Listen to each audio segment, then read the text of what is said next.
Hey, I'd like to welcome you to another episode of Mission Matters.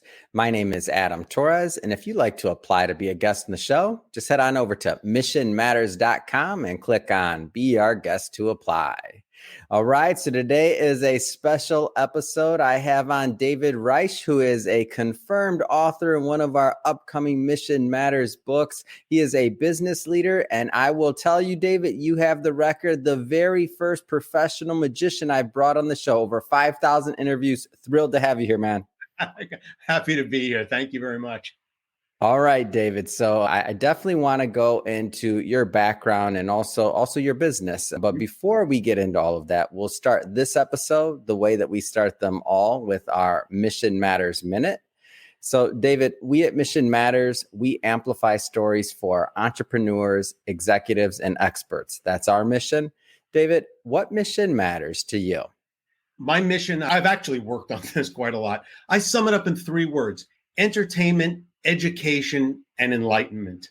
People say, okay, now what the heck does that mean? So, like you said, I'm a business professional. That's what pays the bills. That's what I've been doing my career. But as on the side, and ever since I was a little kid, I was a professional magician as well. And what that's done is given me a very unique perspective on a lot of things, the lens of a performer with the experience and everything of a business professional, and looking at things differently.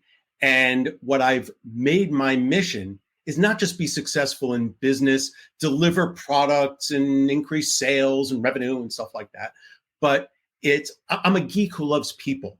Yeah. And to me, it's entertaining people. That's the magician part of me. I love making people smile. I'm a jokester.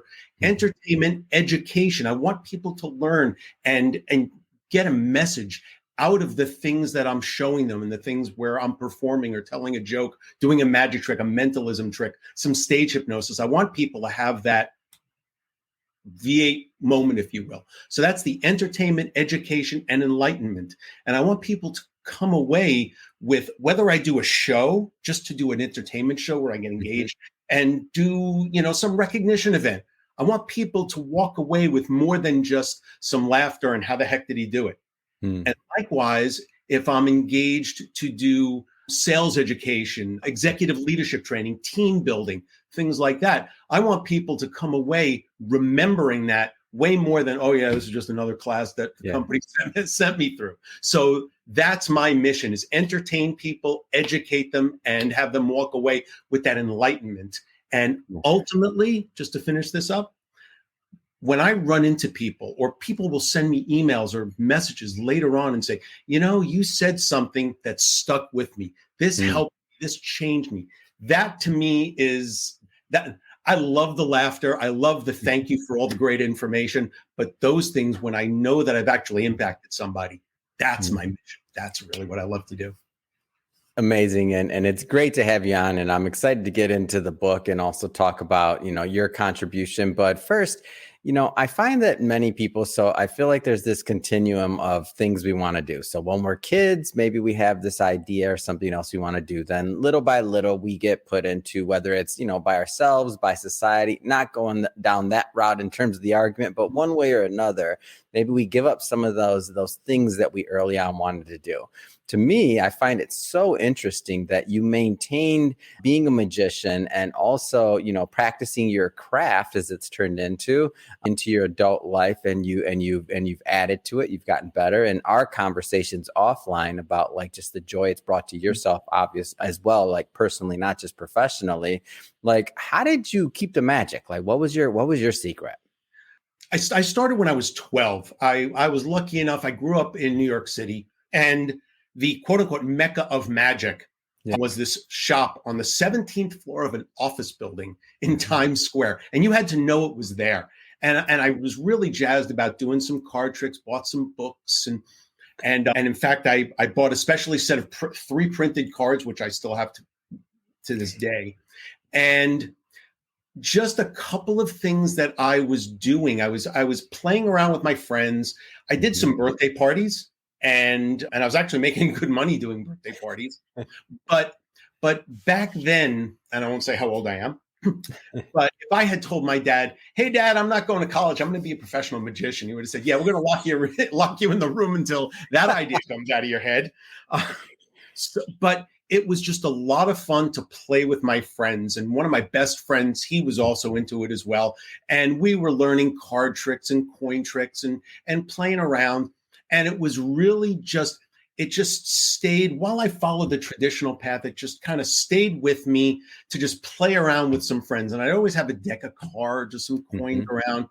And if I felt like it, I'd take something out. And it was just, the passion, the mission, if you will, but the passion of me was, I've always been a class clown. All right. I've always tried to make somebody laugh. My teachers in school, they loved me and they hated me. They loved me because I was a very good student. They hated me because, David, not everybody can learn the way you can without paying attention. So just, it's funny, but stop, please. So we were doing things where, for example, I took the bus when I was in elementary, middle school. And once we took the bus, everybody gathered in the gym and you were all gathered in your little classroom areas before you went into your classrooms and start. So I would take out a deck of cards and I'm just playing with the cards with my friends. And I kept doing things like that to try and keep it out of the classroom, to not get the teachers too angry at me.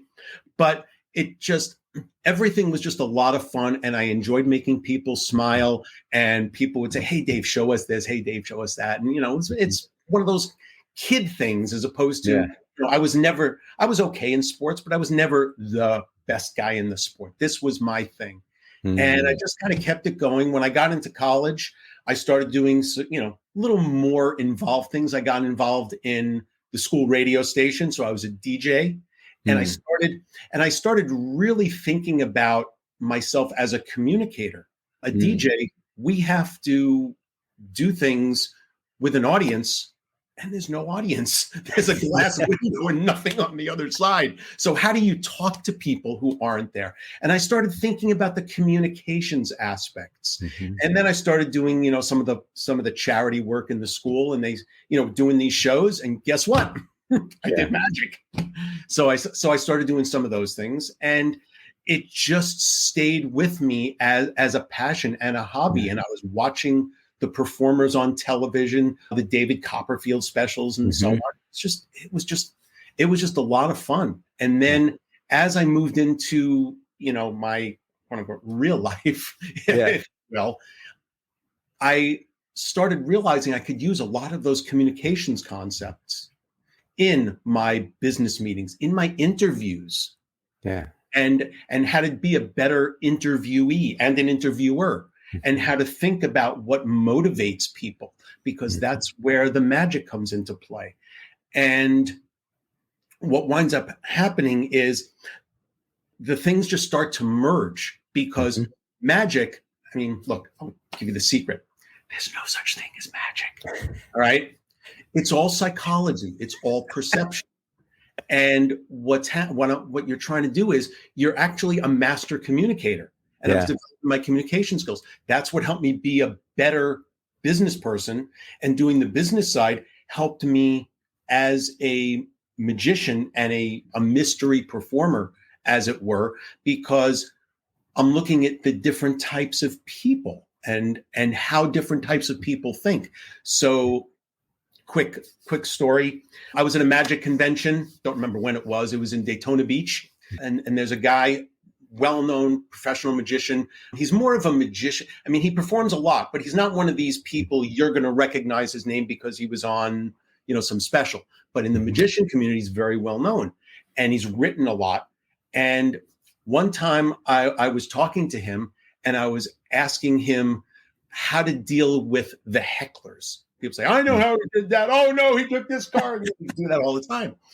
And there's different ways to handle that stuff. And this guy, Jay, he's a stand-up comic. That's how he got started. And then he started magic. So what does he do? He rips on people. And I said, I can't do that. I'm in a business setting. I'm in a business meeting. I can't start insulting the people I want to buy my product. And he gave me a couple of tips on how to flip the narrative around. So rather than, I mean, look, when you're dealing in sales, and this is what I do with sales training and so on, people talk about overcoming objectives. And yeah, but think about buying a car. Yes, but I don't know if I'm ready to spend this much money, but I wasn't prepared to buy that. I wasn't prepared to sign it today, and all the different objections. So how do you flip the narrative? That goes back to the magical performance and bringing that into the business setting.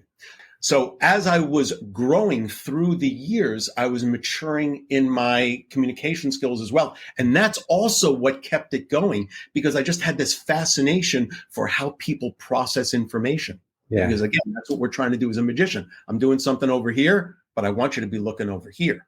Right? That's a simple way of doing it.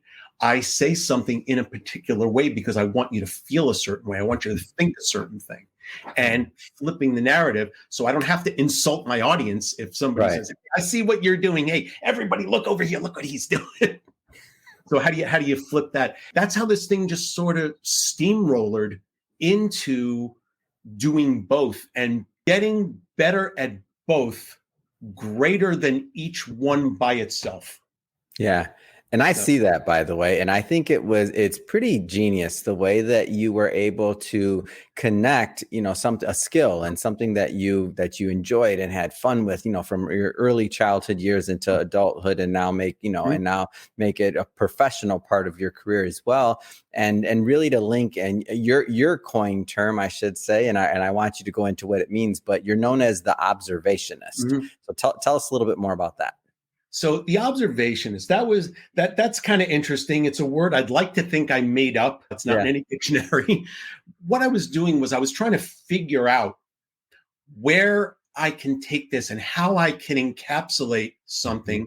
And again, part of this is the psychology. Let's turn back the clock just a little bit from here. A couple of years, I started coaching about 10 years ago, TED Talk speakers, because I'm a professional magician. I'm a professional communicator. So teaching people, speaking skills, when to use slides, when not to use slides, how to use slides, and also how to codify and clarify their message, which is, we don't do that nearly well enough. People don't clarify their message. And what I wound up doing was looking at a lot of TED Talks. People had different titles, okay? And one that always got me was futurist. And I said, how can I label myself in a way that's descriptive, intriguing, yet not confusing? And the other thing was, I was trying to balance my business with magic, mentalism, and hypnosis, which I do all of these things in different venues and different types of performances, lectures, and so on. And I didn't want to be called a magician. It's got a connotation. Don't be called a mentalist. What the heck's a mentalist? Nobody really knows. Magic circles, we know. Hypnotist, I don't want people thinking I'm going to make them bark like a dog and just run around the floor. Yeah. So what I thought about is, who am I as a person? And just like the evolution I experienced, one of the things I took a lot from, believe it or not, is George Carlin. Okay, comedian George Carlin. He had a wonderful way of getting people to observe things through his words and look at things in a totally different way. He did. So I said, well, I love George Carlin. I love the wow, I never thought about it that way. Yeah. And people think about that. And I wanted people to see things that are right in front of their eyes that they're missing, because we go through life in patterns. In fact, that was the entire basis of my TEDx talk that I did, it was like 5 or 6 years ago. And by the way, if you take a look at my website, there's a link to my, over there. There's a link to my TEDx talk there. So, but the idea was, I wanted people to see things. I wanted people to see things that are right in front of them, take them out of their patterns to their benefit, so they can see more, be better communicators, both in communicating and being the communicated to. So by getting people to see more of that, and I just said, what can I do as far as, a label for myself? So that's how observationist came about. And that's what I started doing. So when I did my TEDx talk, I said, David Reich, observationist. Yeah. And what does observationist mean? So it's also a conversation starter, which, by the way, is one of these techniques about how a mentalist will pull information out from people. Is you want to say things that inform, give them enough, but also lead them and make them question things. So now they're asking you questions. And that is where some of the techniques of a mentalist or a magician and a business person go like this, where I want to give people all the information, but I also don't want to drone on for 30 minutes about the product I'm trying to sell you. I want to tell you some things about what it's going to do for you. And then I want you to start asking me questions. And then by doing that, all right, again, going back to, looking from the lens of a performer, I want to know something about my audience. And again, as the observationist, and again, sorry, yet another plug for the TED Talk. That's exactly what I do. And I do a demonstration of that in the TED Talk. By looking at people, I can see how they're dressed, how they carry themselves, whether they smile, are their eyes darting around, are they sitting with their arms crossed, all the, simple body language, and also more the subtle things, because they'll ask me something, I'll say something, I'll watch their face as they're answering me. I'll ask them something else. I'll watch their eyes as they're answering me, as they're asking me something else. And by doing that, I am building a rapport with the person. So now they're going to hopefully trust me a little bit more. They'll give me a little more information, hopefully more information than they intended to, if I'm trying to do a performance with them. And then I can use all of that to my advantage. Now, not to sound Machiavellian, okay, but that's what we're trying to do. You're allowed. Well, I don't want people to think I'm doing it for dastardly reasons. No. That's how we more effectively communicate, by subtly in your brain, what is their motivation? Why are they listening to me? Why should they be listening to me? And that's where I start going into this in the book chapter, is where, why should people be listening to me? Why are they listening to me in the first place? Why am I talking to them? What is motivating them? And then I can use that, not to manipulate, okay? But hey, in terms of magic performance, absolutely manipulate for entertainment purposes only. But when it comes to the things in business and so on, that's where you can be a more effective communicator. Because another thing I do is I have a lot of friends who are a lot younger than me, and they're applying for jobs, or even some of my friends who are older. They don't know how to interview. And what I said was, you're a salesperson. They said, no, I'm not. I'm a computer person. I'm a computer programmer. I said, no, you're a salesperson. Right now, you're in an interview. You're selling yourself. And you might have exactly what they need. But if you don't say it the way they need to hear it, it doesn't matter. So what you have to do is do some homework on the person. Look at their LinkedIn. Find out a little bit more about them. Find some things about them, and maybe in their past that maybe there's something in common. Maybe you're from the same state or something, whatever it happens to be. And also, if you look, for example, at their job history, you can see, did they start off from a business perspective and sales and climb the ranks from there? Or did they start like you as a technologist? So you can talk to them a little bit more like a technologist. And you're not changing what you have or what you're trying to sell them. You're just changing how you communicate it. So you can be a much more effective communicator. And that, again, is where, when I do a lot of these lectures and classes and so on, this is where that lens of a performer with the experience of a business professional, where I got to merge these things. So that's how the observationist came into play, because it's looking at everybody. It's looking at them and who you're communicating to. It's knowing, observing how what you're saying is landing. All right. If you're doing something and people's eyes are glazed over, you better change, or they're going to walk out of the room. Right. So that's how that kind of came about. So David, we're for everybody watching this or listening to this, just so you know, we will be bringing David on for a second part. So this is part one of a 2-part interview series we're doing with David. On part 2, we'll do that when the book is actually live and out and in our possession. Why? Because we do sell books too, right? We're a publishing company, so we want you to pick up a copy. But David, we're going to keep it high level today. I know you gave us a little bit of a teaser, but I want a little bit more because I want people to tune back in. Definitely want them to subscribe because you'll be coming back on for that second part and that second interview. But high level, David, what are some of the things you hope to propose in the upcoming book? And I'm not holding you to this. I know we're in editing still and the content will change a little bit, but what do you plan to propose? Essentially, it's really that observation direction of all of the different facets about human communication and how we can not only bridge the human communication, but also how to follow your passion where events, other things may take you in a different direction. So let's turn back the clock a little bit to what I said a few minutes ago, where I followed the traditional path. Okay, go to school, get a job. Right. A lot of my friends have, been focusing on becoming professional magicians and, or professional entertainers.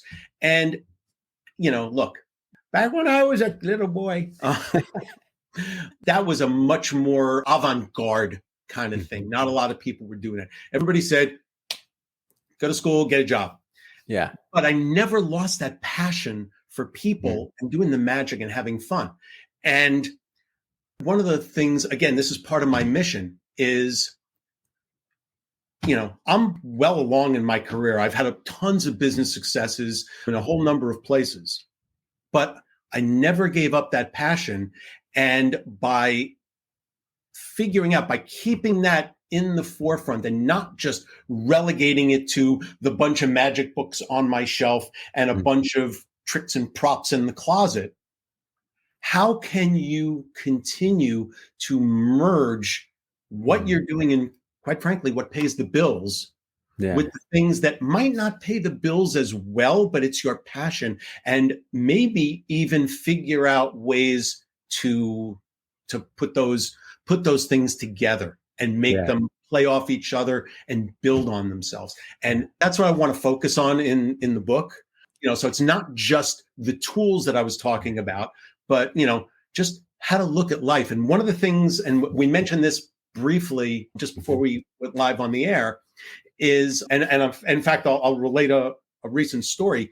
I was with some folks on the other side of the country, and one of the folks, I became really good friends with this guy, and he said, how do you meet all these people? How do you do this? How do you wind up with these people in these situations and getting invited to these things? And I said, it's simple. I said, the harder I work, the luckier I get. Right? Because it's like, oh, you're so lucky. No, the harder I work, the luckier I get. And this also goes into, some of that mindset and goes back to a bit of the observation, because if you're always open to these ideas and looking around and not just going through your life in patterns, then what's going to happen is your subconscious is going to keep working on these things. And when something that might ordinarily just blow right past you shows up, your brain's going to go ding, and a light bulb's going to go off. And you're just going to be, wait a second, let me try this. Right. Yeah. And again, that's another lens of a performer thing. Nothing's 100% when you do a magic show or a show. All right. Speaking of that, David, I'm gonna cut. That's enough on the book. I'm gonna cut you off there. Like I said, we sell books for publishers here, so we're gonna cut you off there. If people want more, come back for the next interview. Number 1 and number 2, pick up a copy when we have one. But I do have you. You're talking. Speaking of the performance side, this is just random. I go to the Magic Castle pretty often, and I always wonder, like, how do you choose what trick you're gonna do or what you're gonna do in your performance? So, again, very situationally dependent. What happens is I'm thinking about who the audience might be and what kind of things would they want to see. Hmm. So for example, I just spent a bunch of time down in Key West, Florida, Hmm. and there was no way I was getting on a stage there. I thought about it, and okay, and I wound up doing performances, actually a magic bar in Key West. Hmm. And now I generally don't do quote unquote bar magic, which is a lot of cards and coins, fast hitting, people in various stages of inebriation. A lot of times, let's face it, it's called a magic bar. All right. And it's not something that I would do in the corporate environment.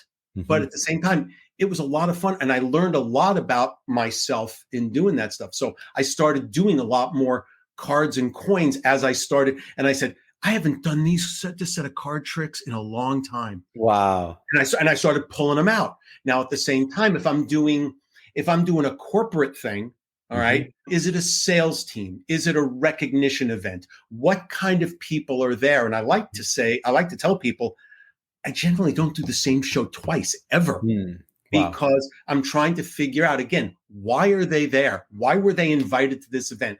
Is it a ticketed show? What is the message that the sponsor wants to get across? And that's how I pick certain things. But one of the things that I've started to do, which is really hard as a magician, anybody who's studied magic at all will tell you, you always just want to keep doing more and more cool stuff. Yeah. But if it doesn't relate, then it's going to fall flat. So a lot of the things I do have to fall into some sort of a scope of what the point of that show is. So if I'm doing a show all about observation, I'm going to do everything I do. It's not just going to be bang in your face. There's a lot of magicians. One of my best friends, I mean, he's like, hit him again before they can breathe, hit him again. And they're laughing, but that's not what I'm doing in an observation show. Right? That might be like more of a bar magic or more of a wedding or something like that. You do something like that. In more of a corporate show, I want to do something, and I will pick an effect where it's a multi-phase kind of thing, just like in a sales situation where you want to, unfold what you're trying to get them to. I unfold where I want the audience to go. So by the time I'm done, they say, that's really cool. I saw something, but wait a minute. How the heck did you know what number I was thinking of? Yeah. And it's those kinds of things that get them saying, but wait, we know this, but how did we get here? We don't know. All right. Or some of the other effects are purely verbal effects where I will perform something and then I will tell them exactly what I did. Because I want them to look back and say, he didn't really do that. And then a couple of people say, yeah, he did. Think about this for a second. And that's part of that enlightenment thing. So how I pick what I do on stage is really very dependent on the message and mission that I'm trying to accomplish with that particular audience for that particular event. Yeah. So that's great. Well, and now I have some more context here. I don't think I'm going to give up being behind the mic because I don't know, but maybe when we meet in person one day, you'll teach me a trick or two or something, a little beginner. I would be happy to. All right. Well, David, first off, it has been great having you on the show today. I really enjoyed our time together. I learned a lot, and I learned a lot about how to, keep some things that maybe like keep them going. Like it's possible to meld and merge things that are, that make you happy and that you want to do and perform and otherwise, and things that pay the bills. Like you've lived a great life in doing this. It's not an either or, and way too many people think about it like that. And that's, again, the observation, looking at things a little bit differently. It doesn't have to be a choice. You can figure something out, even if it doesn't seem to, I mean, business and technology guy and a magician, and you're doing this how? It took a while. It took a long time for me to do that. Figure that out. But it's awesome. Keep working on it. So David, I just have to ask, I mean, what's next? What's next for you? What's next for the observationist? What's next is doing a lot more shows, performances. I've been working on a number of packaged courses that I'm going to be offering, everything from being a technology leader and how to talk about those things, how to present those things and unfold ideas, and again, using that lens of the performer, sales education. Okay. Because again, what am I trying to do? I'm trying to sell you that I can do the impossible. Okay. Yes. And how do you get people to unfold those things, and how you can use some of the techniques that I'm using to, to accomplish those things. So I'm working on some package courses. I'm working on the book, of course, that we're working on. We need to get that all wrapped up. And in addition, I'm also working on, and I'm still working on the delivery mechanism. Don't know what it's going to be, but a series of bite-sized videos, no more than 5 to 7 minutes, that I want to release. I'm not sure on the schedule. Probably dailies are going to be way too much. Weekly, certainly weekly. No less frequent than weekly, but just bites, just small bites of what we've been doing. Because, like we've been talking about, I can go on. This is my passion. This is my love, and I've done things, where I have these discussions with executive teams about this for an hour or two, and then they bring me in and do these programs. So, so I'm working on packaging up what I'm doing more than just bespoke, individualized shows. I'm still going to do those, but now I want to package some of those up, some of the book stuff, and also this series of bites that I'm going to release. I'm not sure what the venue is going to be. It'll certainly be publicly available online, but those are some of the things I'm working on. And if somebody is watching this or listening to this and they want to follow up and connect with you, or to digest your content and to, check out that TEDx, I mean, what's the best way for people to do it? Best way is probably the URL that's sitting up on the screen under my head there. Go to davidreich.com, and there's an email link in there. There's a form. And again, just real quick, this is another thing that I put in my contact form. It simply says, "What's on your mind?" So if there's one takeaway, always ask people open-ended questions. Yeah. Don't say consultation. Just ask an open-ended question. Say, "You want to contact me? Cool. What's up?" Mm-hmm. Right. And we'll put all that information in the show notes so that our audience can just click on the links and head right on over and check out your content. And I'm excited to see this new content that you're going to be creating as well. And speaking of the audience, if this is your first time with Mission Matters, or engaging in our platform, or listening to an episode, we're all about bringing on business owners, entrepreneurs, executives, and experts, and having them share their mission, the reason behind their mission, like what motivates them, what gets them excited to get out of bed in the morning and to go out into the marketplace and really into the world and make a difference.